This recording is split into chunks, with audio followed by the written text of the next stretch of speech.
특성, 뭐 근적외선 밴드를 이용한다든지 또는 열적외선 밴드를 이용한다든지 해서 지표면의 온도 또는 식물의 식생지도 이런 것들을 만들고요.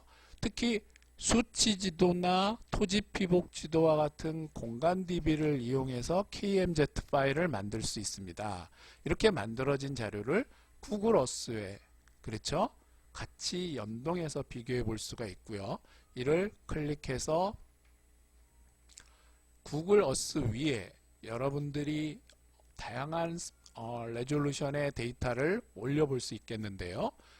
랜셋으로 만든 2016년 1월 자료에 뭔가요? 지표면 온도 지도입니다. 1월 자료이기 때문에 지표면보다 한강의 온도가 더 이렇게 높게 나타나는 것들도 살펴볼 수 있고요.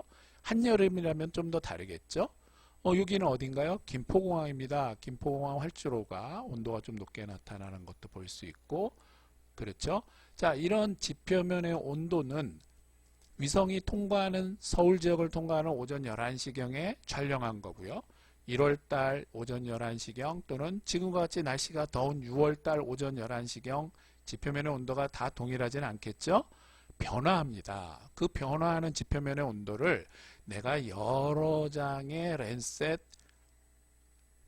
열적외선 밴드를 이용해서 지표면 온도 지도를 만들고 그 지도를 이렇게 비교해보고 어느 지역이 더 온도가 높게 나타나는지 낮게 나타나는지 그러한 이유는 무엇인지 이렇게 살펴보는 과정이 여러분들이 위성 영상 자료 처리를 통해서 최종적으로 만든 성과물을 이렇게 서비스하는 겁니다. 많은 정보를 요구하는 수요자들은 뭐 도시 열섬 효과에 의해서 서울시 어느 주택지역의 온도가 너무 높아서 열사병이라고 하나요? 이렇게 해서 건강상의 피해를 입고 심지어는 생명을 잃는 사람들이 있습니다 하는 내용들이 있었죠. 자, 우리가 그런 것들을 이렇게 다양한 주제도를 직접 제작함으로써 인공위성 자료 또는 더 높은 고해상도 자료와 중첩 같이 비교해 볼 수 있는 겁니다. 여기서는 지금 먼저 온도 자료를 통해서 어느 지역의 온도, 지표면의 온도가 높게 나타나는지 낮게 나타나는지를 간단하게 한 시점의 데이터만 비교해 봤고요. 자, 이건 공간 대비입니다. 건물 위치를 공공 데이터에서 가져와서 그 쉐이프 파일을 올려가지고 자, 식생이 있는 산림 지역 또 어떤 건물이 있는 지역 이렇게 비교를 해보는 거죠. 아직도 구글 어스와 이러한 자료를 연동하는 데 있어서 왜곡 현상이 나타나는 걸 볼 수 있죠. 이렇게 뭐 좀 휘어지는 등등의, 왜냐하면 DM 데이터 값들이라든지 이런 거에 차이가 있어서 그런 거고요. 자, 이 그림은 아리랑 3AU 데이터를 가지고 교수님이 아까도 이야기한 바와 같이 서울시 지역 내 중에 어떤 특정한 객체들의 정보들을 알고리즘을 통해서 만들었습니다. 어떻게 만들었는지 궁금하다고요? 네, 좀 더 심화학습하는 다음 단계의 강의에서 여러분들이 배울 수 있을 것이고요. 이번 학기에는 기본적으로 이런 데이터 처리하는 기술을 익혀서 그 데이터를 바탕으로 우리가 뭔가요? 온도 또는 식생지수 또는 지표면의 또 다른 뭐 투수 토과율, 가뭄지수 이런 것들을 만들므로써 그 만들어진 결과물을 활용하는 그런 기법들을 여러분들이 배운 것입니다.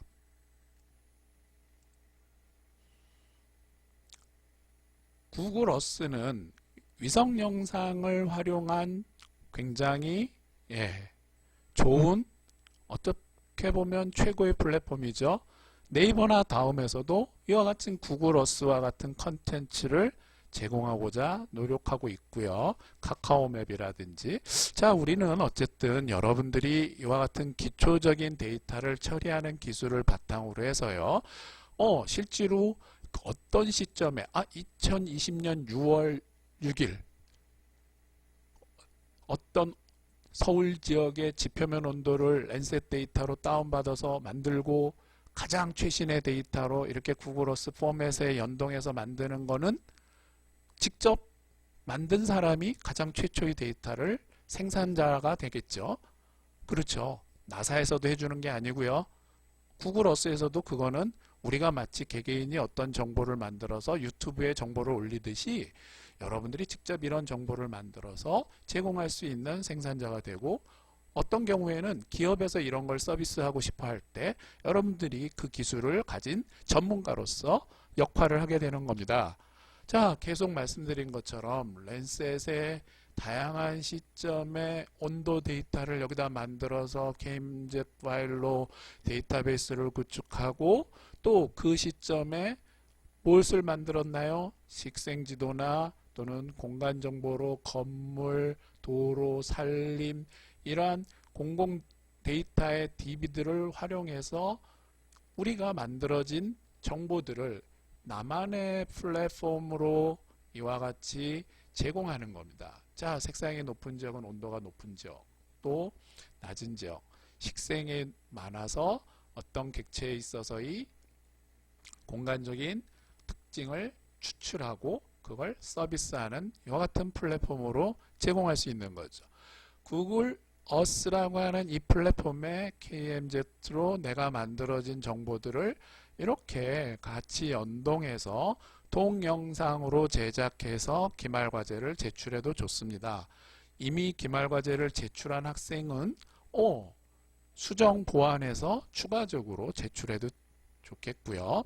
이와 같은 결과물들을 만들어서 여러분들이 스스로 이 지역은 왜 이런 특징이 나타나는가 하는 것들을 비교해 보는 것, 그 비교한 성과물을 가지고서 차후 여러분들이 회사나 공공기관 또는 지자체에서 근무할 때 그 기관에서 필요로 하는 서비스 아이템에 필요한 내용들을 여러분들이 직접 제작할 수도 있겠고요. 또는 이 아이디어를 기반으로 해서 여러분들이 데이터 처리하는 능력을 배웠잖아요. 아직 부족하다고요? 조금 더 노력하고 연습하면 되겠죠. 3학년 2학기 또는 4학년 1학기에 연속되는 교과목을 통해서 이와 같은 기본적인 공공 데이터, 공간 데이터, 레스터 포맷의 영상 데이터를 처리하고 이를 보시는 것과 같은 어떤 정보로서 제공할 수 있는 플랫폼에 연동시킬 수 있는 능력을 여러분들이 학습한다면 이 결과물들을 필요로 하는 기관에서 바로 전문가인 여러분을 초대할 겁니다. 아주 재밌죠? 우리가 구글어스에서 보는 단순한 건물, 도로 이런 것만 보다가 어떤가요? 지금 새롭게 만들어진 이런 자료들을 같이 연동해서 보고 있고요. 항공사진 다운받기를 해봤죠? 예, 정사 영상 위에다가 항공사진을 올리고 그 항공사진과 연동한 또 수치지도 또는 세분류 토지 피복지도, 이런 자료들을 우리가 이렇게 데이터베이스로 만들고요. 그 만들어진 자료들을 꺼내서 서울시 건물 자료, 센티넬로 만든 특징적인 침엽수, 화렵수 자료, 이런 것들을 보시는 바와 같이 영상 정보의 속성 값과 연동해서 아크지아이스에서 또는 NB에서 만들어진 것들을 이렇게 서로 연동해 가지고 최종적으로 내가 원하는 포맷의 결과물들을 제작합니다. 자, 실습해 보시고요.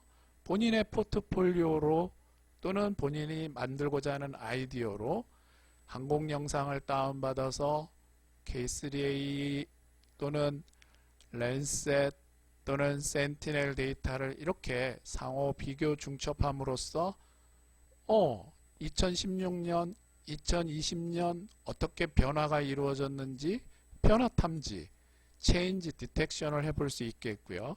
지금 보시는 것처럼 항공사진을 다운받은 영상은 여름 영상인데요. 자, 잠깐 볼까요? 지금 이렇게 보시면 어디지라고요? 국토지리정보원에서 항공 영상을 다운받은 양재 지역이죠. 인터체인지도 보이고요. 예, 양재 큰 도로 지역, 학교 또는 기타 공공 건물들이 있는 이런 지역의 산림, 가로수, 아주 디테일한 공간 정보, 또 수치